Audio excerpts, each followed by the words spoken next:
அதிகாரம் அனைத்தும் குடிமக்களுக்கு என்ற ஆக்கத்தை முன்னெடுத்து மிக சிறப்பாக நம்மாழ்வார் திருவிழாவை இங்கே நடந்தேறி கொண்டிருக்கக்கூடிய ஒருங்கிணைப்பாளர் அப்பா மகேந்திரன் அவர்களுக்கும் அவருக்கு உறுதுணையாக இருக்கக்கூடிய தோழர்கள், சான்றோர்கள் அனைவருக்கும் என்னுடைய வணக்கத்தினையும் வாழ்த்துக்களையும் தெரிவித்துக் கொள்கின்றேன்.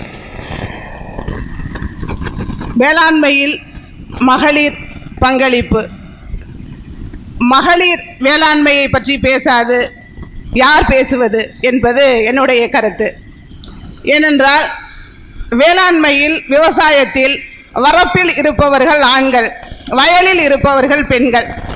இதுதான் உண்மை. முடிவுகளை எடுத்து அதை அவைக்கு கொண்டு வரக்கூடியவர்கள் ஆண்கள், அந்த முடிவுகளை சொல்லக்கூடியவர்கள் பெண்கள். இது நீங்கள் ஆழமாக யோசித்தால் நன்றாக தெரியும். உங்கள் வீட்டில் இருக்கக்கூடிய பெண்களை கலந்து கொள்ளாமல் அன்றைய குடியானவன் எந்த ஒரு விதையையும் வயலில் இட்டது கிடையாது. இதுதான் உண்மை. அந்த வகையில் இனிதான கருத்துக்களை எனக்கு முன்பாக எங்களுடைய கோனூர் நாட்டின் இளம் முகமாக இருக்கக்கூடிய யாழினி தவச்செல்வன் அவர்களுக்கும், கலை இலக்கிய பெருமன்றத்தின் வழியாக சிறந்த கருத்துக்களையும் தன்னுடைய கவிதைகளின் வழியாகவும் சிறுகதைகளின் வழியாகவும் சொல்லிக் கொண்டிருக்கக்கூடிய தோழி அகிலா கிருஷ்ணமூர்த்தி அவர்களுக்கும், மருத்துவர் அம்மா ராதிகா மைக்கேல் அவர்களுக்கும் நன்றியினை இந்த அவையில் தெரிவித்து மகிழ்கின்றேன். நாம் எல்லாம் ஒன்றை அறிந்திருக்க வேண்டும். விவசாயம் என்பது தொடங்கிய போதுதான் அலைகுடிகளாக இருந்த நாம் ஊரகத்திற்குள் புகுந்தோம். ஊரகத்தை உருவாக்கியவள் பெண். தோழி அவர்கள் சொன்னார்கள், நெருப்பை உண்டாக்கியது பெண் என்று. பெண் நெருப்பை மட்டும் உண்டாக்கவில்லை, நெருப்பை பாதுகாத்து இன்றளவுக்கும் அடுக்கலையில் உங்களுக்கான உணவுகளை சமைத்து கொடுப்பவளும் அந்த பெண் தான். இந்த பெண் வெறும் உணவுகளை சமைத்து கொடுப்பவள் மட்டுமல்ல, உற்பத்திக்கும் அவளுடைய பங்களிப்பு மகத்தானது. நீங்கள் கொஞ்சம் பின்னோக்கி சென்றால் தெரியும். நம்முடைய இலக்கியங்கள் வழி அறியும் போது உண்டி கொடுத்தோர் உயிர் கொடுத்தோர் என்று பேசுகிறது. பசி பிணி மருத்துவன் இல்லம் அணித்தோ செய்தோ என்று உரையாடுகிறது. பசி என்பது ஒரு நோய். அந்த நோயை தீர்க்கக்கூடியவன் உணவை கொடுப்பவன். உணவை கொடுப்பவன் உற்பத்தியாளராக இருந்தான். ஒரு காலத்தில் உயர்ந்திருந்தான், குடியானவனாக இருந்தான், குடியாக இருந்தான். ஆனால் இன்றைக்கு வெறும் பயனாளிகளாக நாம் மாறிவிட்டோம். அரசினுடைய பயன்களை பெறக்கூடிய பயனாளிகளாக அரசும் அரசனுடைய திட்டங்களும் நம்மை பொது புத்திக்குள் நகர்த்திவிட்டது. நம்முடைய சிந்தனையை மெல்ல மெல்ல சிதைத்து நம்மை சோம்பேறிகளாக ஒரு புறம் ஆக்குவது மட்டுமல்லாது, உனக்கான வேலை அது, எங்களுக்கான வேலை இது என்று கார்ப்பரேட்டின் வயம் மெல்ல நகர்கிறது. நம்முடைய வயல்வெளிகளும் நம்முடைய விவசாயமும். இதை நீங்கள் மெல்ல உணர்ந்தால் தெரியும். பேனாமுனைக்கு மிக அதிக சக்தி உண்டு. இன்றைய தருணத்தில் அதை நான் சொல்லுவதற்கு காரணமும் இருக்கிறது. நீங்கள் தூத்துக்குடியில் ஸ்டெர்லைட் ஆலையை பற்றி நம்ம எல்லாரும் அறிந்திருப்போம். ஒரு பேனா என்ன செய்திட முடியும் என்பதற்கு உதயகுமார் ஐயா சகோதரர் வந்திருக்கிறார். அந்த பேனா தலை குனிந்ததனால் இன்றைக்கு அந்த பகுதி தலை நிமிர்ந்து இருக்கிறது. அப்போ பேனாவை நாம் குவித்து எழுதக்கூடிய போதுதான் நம்முடைய ஆக்கங்கள் மேலே வரும். படித்தவர்களுடைய பணி என்பது பாவேந்தன் சொல்லுவான், தன்பென்று தன் பிள்ளை சோறு வீடு இவையுண்டன்போன் சிறியதோர் கடுகு போல் உள்ளம் கொண்டோன் என்று. நாம் படித்தவுடன் நாம் பிறந்ததையும் வளர்ந்ததையும் நம் சமூகத்தையும் மறந்ததால் தான் இன்றைக்கு இப்படியான ஒரு இயக்கமெல்லாம் முன்னெடுக்க வேண்டிய அவசியம் இருக்கிறது. வேளாண்மை என்றாலே இயற்கை தான். அந்த வேளாண்மையை எப்போது நாம் தொழிலாக மாற்றினோமோ, வாழ்க்கை என்பதை மாற்றி தொழிலாக மாற்றினோமோ, அப்போது வேளாண்மையில் இயற்கை என்பதும் செயற்கை என்பதும் புகுந்து விட்டது. அதாவது குறைந்த இடத்தில் அதிக உற்பத்தி. அதிக உற்பத்தி எதற்கு? பணக்காரன் ஆவதற்கு. பணம் எதற்கு? வாழ்வதற்கு. வாழ்க்கை எதற்கு? பாராட்டை பெறுவதற்கு. பாராட்டு எதற்கு? இப்படியே கேள்வி கேட்டோம் அப்படின்னு சொன்னால் எஞ்சி இருப்பது ஒன்றுமே கிடையாது. ஒரு போலியான பகட்டான ஒரு வாழ்வை நோக்கி நாம் நகர்வதற்காக கார்ப்பரேட் வசம் நம்முடைய அடையாளத்தை தொலைத்தனுடைய முகங்கள் தான் உரங்கள், உற்பத்திகள், வேளாண்மையினுடைய அழுத்தமான திட்டங்கள். இன்றைக்கு இருக்கக்கூடிய வேளாண்மையை நம்ம பார்த்தோம் அப்படின்னு சொன்னால் இங்கே ஆண் பெண் அப்படிங்கிறதுக்கு வாய்ப்பு இல்லை. ஏன்னா சிறு விவசாயிகள் என்பதை இல்லை என்று ஆகிவிட்டது. ஏன்னா இன்னைக்கு மாடு கிடையாது, கலப்பை கிடையாது, பரம்பு பலகை கிடையாது, அப்படியே இருந்தாலும் அதை செய்வதற்கு ஆட்கள் கிடையாது. இப்படியான ஒரு சமூக சூழலுக்குள்ளே நம்ம சிக்கி இருக்கிறோம். ஒரு முறை டிராக்டர் அறிமுகப்படுத்தும் போது சொல்லுவாங்க, இந்த டிராக்டர் வந்து உள்ள நிலத்தில் இறங்குனுச்சுன்னா டிராக்டர் சாணி போடாது. அப்புறம் உழுவதற்கு அந்த மண்ணில் என்ன இருக்கும் அப்படின்னு சொன்னால் பசுமை புரட்சியின் காரணமாக கடல் கடந்து வந்த உரங்கள் தான் அதில் மையமிட்டன. இன்றைக்கு நீங்கள் 1 ஏக்கர் 2 ஏக்கர் வைத்திருக்கக்கூடிய விவசாயிகளை பார்க்க முடியாது. அவனால் 6 லட்சம் 7 லட்சம் போட்டு டிராக்டர்லாம் வாங்க முடியாது.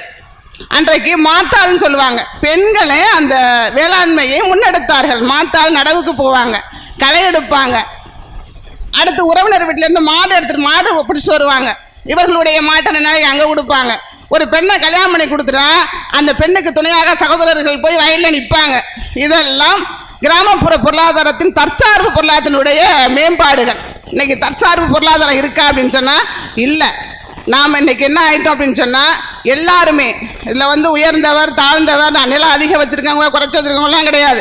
100 நாள் வேலைக்கு எல்லா பெண்களும் கூடையையும் மண்வெட்டையையும் எடுக்கக்கூடியவர்களாக இன்னைக்கு கிராமப்புறத்தில் மாறியிருக்கிறார்கள். அதை சரி என்றும் பேசுகிறார்கள். கொஞ்சம் ஆழமாக யோசிச்சோன்னா, நான் என்னுடைய கவிதைகள் தான் அங்கே சொன்னாப்புல 100 பேருக்கு நம்ம ஒரு குடும்பத்தில் வேலை கொடுத்துருப்போம். ஆனால் இன்னைக்கு நம்ம எல்லாரையும் கொண்டு போய் ஒரு மரத்தடியில் உட்கார வச்சுட்டாங்க. ஏன்னா நம்ம பயனாளிகள். கிராமப்புறம் என்பது தன்னுடைய தேவைகளை தானே பூர்த்தி செய்து கொண்டு பிறரையும் வாழ வைத்தவர்கள். அந்த கட்டுமானம் உடைப்பட்டு விட்டது. எப்போ அந்த கட்டுமானம் உடையுது அப்படின்னு சொன்னால் பெண்ணுடைய அந்த விவசாயம் என்பது கொஞ்சம் மெல்ல அறுபடுகிறது. எப்பன்னா நம்ம வெள்ளையான அரிசி சன்னமான அரிசி சாப்பிடக்கூடியவர்கள் மேட்டுக்குடிகள் என்கின்ற அந்த பிம்பம் எல்லாருடைய மனதிலும் எப்போ வந்ததோ அப்போது நெல் அவிக்கிறது கிடையாது, அரைக்கிறது கிடையாது. ஏன்னா நெல்லை அவிச்சு அரைச்சு சாப்பிட்டோன்னா அவன் சாதாரண விவசாயி. நான் அடிக்கடி சொல்வது உண்டு, உணவுக்கே ஊருக்கே உலகத்துக்கே உணவு கொடுக்கக்கூடியவன் எப்படி சாதாரண விவசாயியாக இருக்க முடியும்? கொள்ளையடிக்கிறான், மிகப்பெரிய ஒரு நஷ்டத்தை கொடுக்குறான், கோடிக்கணக்கான நம்முடைய வருமானத்தை பெற்றுக்கொண்டு நாடு விட்டு நாடு ஓடி போகிறார்கள். அவர்களுடைய பிள்ளைகள் உயர்ந்தவர்களாக காட்சிப்படுத்தப்படுகிறார்கள்.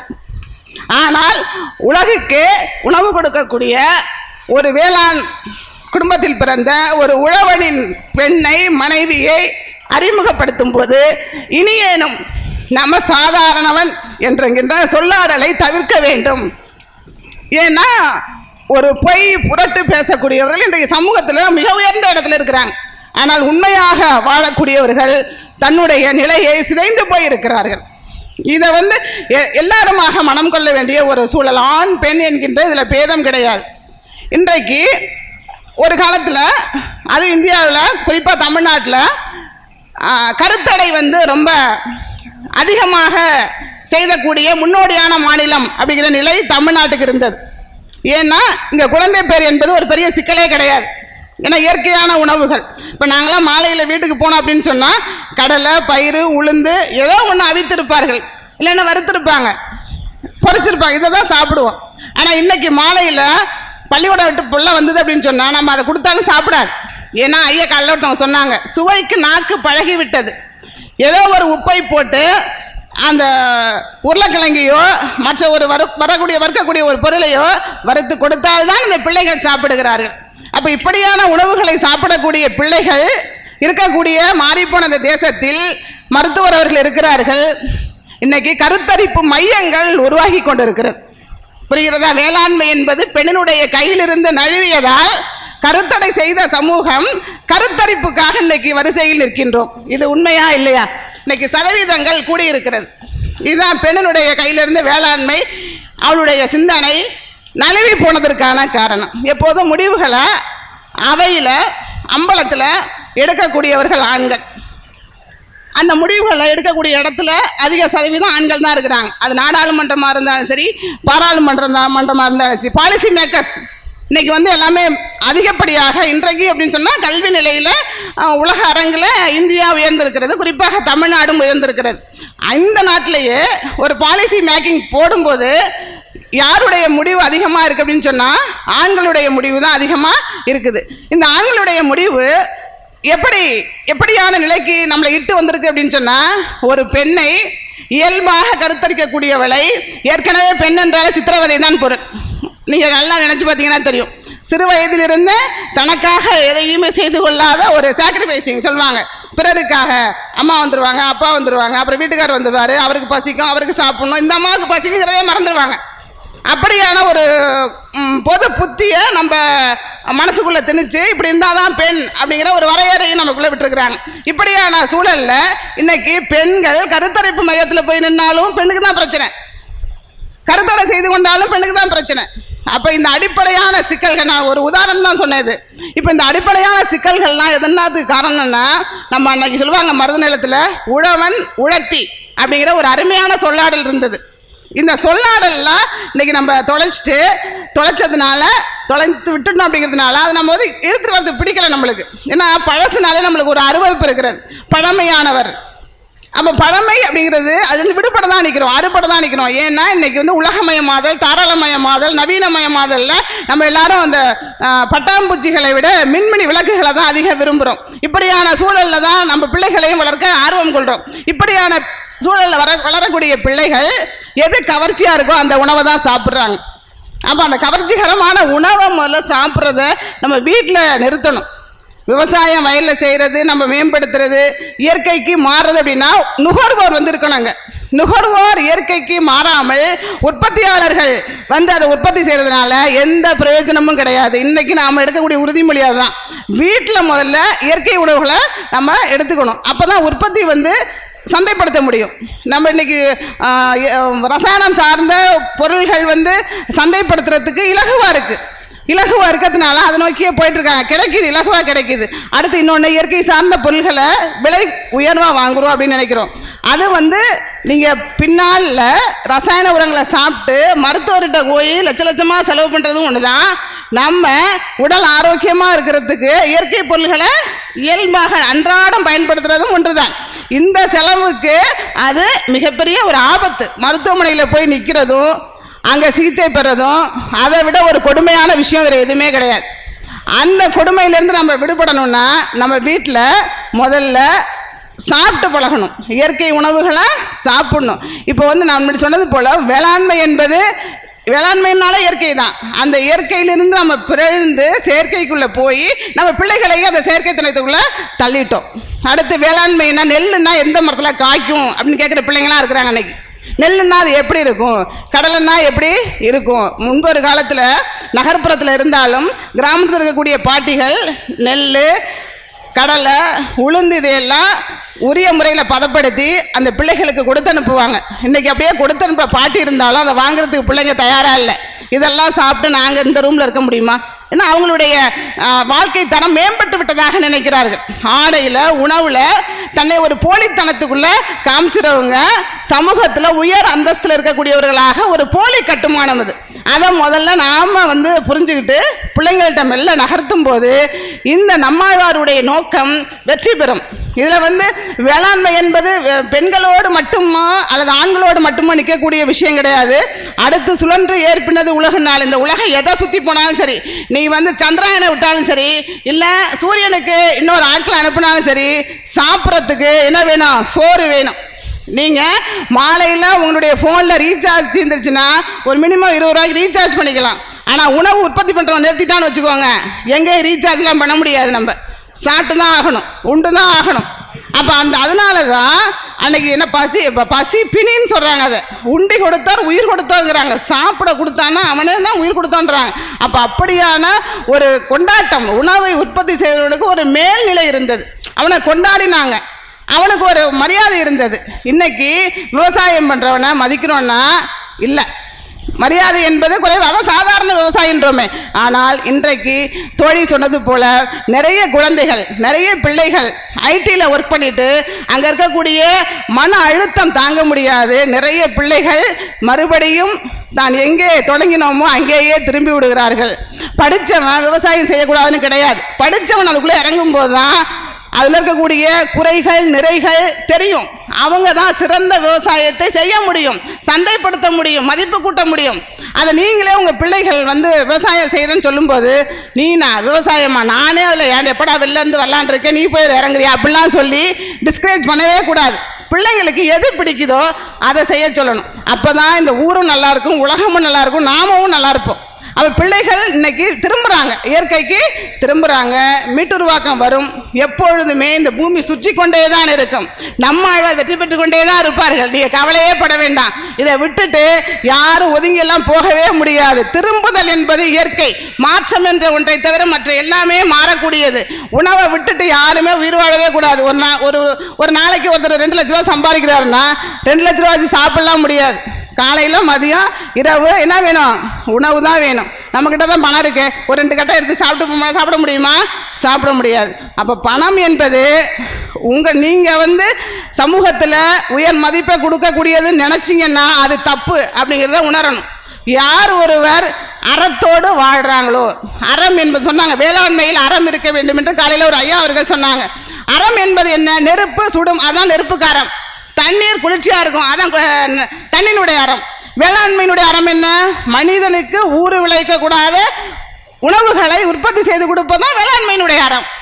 அந்த அறத்திலிருந்து நாம் பிறழக்கூடாது. அந்த அறத்திலிருந்து பிறந்ததால் தான் நான் முன்பு சொன்னது போல் இன்னைக்கு கருத்தறுத்தல் மையங்களில் போய் நிற்கிறோம். இன்னைக்கு நம்ம சொல்லுவோம், எனக்கு ஒரு பெண் இருக்குது, உங்களுக்கு ஒரு பையன் இருக்கா அப்படின்னு சொன்னால் அந்த பிள்ளைகளுக்காக மிக ஆர்வமாக இன்னைக்கு கல்வியை கொடுக்குறோம். அடுத்தது அவன் வசதியாக வாழணும் அப்படிங்கிறதுக்காக ஒரு வீடு கட்டித்தரோம். இன்னும் கொஞ்சம் நல்லா இருக்கணுங்கிறதுக்காக அவனுக்கு கல்யாணத்துக்கு முன்னாடியே கார் வாங்கி கொடுக்குறோம்.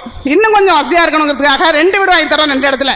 ஆனால் ஒவ்வொரு பெற்றோரும் என்னைக்காவது நினைக்கிறோமா, இந்த பூமியை இந்த பிள்ளைங்களுக்கு பத்திரமா கொடுத்துட்டு போகணுன்னு யாருமே நினைக்கிறது கிடையாது. ஏன்னா அது ஒரு பொது சிந்தனை, யாரோ பார்த்துக்குவாங்க அப்படின்னு விட்டுறோம். எந்த அளவுக்கு நம்முடைய பிள்ளைகளுக்கு வீடு மனைவி மக்கள் எல்லாம் அமைச்சு கொடுக்குறோன்னு நினைக்கிறோமோ அதே மாதிரி இன்றைக்கு இருக்கக்கூடிய இந்த குழந்தைகளுக்கு இந்த பூமியை அழகாக கொடுக்கக்கூடிய மிகப்பெரிய பொறுப்பு நமக்கு இருக்கிறது. எப்படி நம்மாழ்வார் ஒரு கட்டமைப்பை கொடுத்து இப்படி தான் நீ போகணும், இப்படி இருந்தால் தான் இந்த சமூகம் இந்த மனுஷ குலம் வாழும் அப்படிங்கிற ஒரு வழியை காட்டினார். அந்த வழியில் நாமும் பயணித்து வேளாண்மையையும் நீங்கள் கவலைப்பட வேண்டாம், ஐயா கவலைப்பட வேண்டாம், வேளாண்மை இருந்து தான் ஆகும். இதை விட்டுட்டு யாருமே போகவே முடியாது. எங்கே போனாலும் அங்கே மறுபடியும் திரும்ப வேண்டியதுதான். சொல்லுவாங்களா இல்லையா, சுழற்சி. இது எங்கே தொடங்கினோமோ பூமி மாதிரி தான், எங்கே தொடங்கினோமோ மறுபடியும் அங்கே தான் நிற்கணும். செய்து கொண்டு தான் இருப்பார்கள், வாழ்ந்து கொண்டு தான் இருக்கும். பெண்கள் எப்பொழுதும் ஆண்களுக்கு உறுதுணையாகவும் ஆண்கள் பெண்களுக்கு உறுதுணையாகவும் இந்த பூமியை மிக சிறப்பாக இயக்குவார்கள். அந்த பொறுப்பு இந்த இளம் தலைமுறைகளுக்கு இருக்கு. ஏன்னா நல்லா படிக்கிறாங்க, நல்லா சிந்திக்கிறாங்க, நல்லா யோசிக்கிறாங்க. நீங்கள் எப்போதுமே இந்த சமூகத்துக்காக சிந்திக்கக்கூடியவர்கள் ஒரு 10% தான் இருப்பாங்க. அந்த 10% மக்கள் தான் 90% மக்கள் வாழ்றதுக்கு உறுதுணையாக இருக்காங்க. இப்போ ஐயா முன்னேற்றிருக்காங்க அப்படின்னா 1%. அது நம்ம பயனாளிகள் எத்தனை பேர்? எப்போதுமே அப்படிதான். சுதந்திர போராட்டம் எடுத்துக்கிட்டிங்கன்னா அதில் எத்தனை பேர் இறங்கினாங்க, அதில் எத்தனை பேர் பயனாளிகள் இருந்தாங்க. அதனால் யாரோ ஒருவர் அந்த சிந்தனையோடு இந்த கூட்டத்திலையும் யாரோ 2 வீட்டு பிள்ளைங்க 10 வீட்டு பிள்ளைங்க இந்த சிந்தனையோடு வரலாம். அந்த பிள்ளைகள் இந்த உலகத்தை மிக அற்புதமாக அழகாக கட்டமைத்து கொடுப்பார்கள். யாதும் ஊரே யாவரும் கேளீர் என்ற அந்த பொது சிந்தனை எப்போதும் நம் தமிழ் மக்களுக்கு உண்டு என்பதை கூறி விடைபெறுகிறேன். நன்றி, வணக்கம்.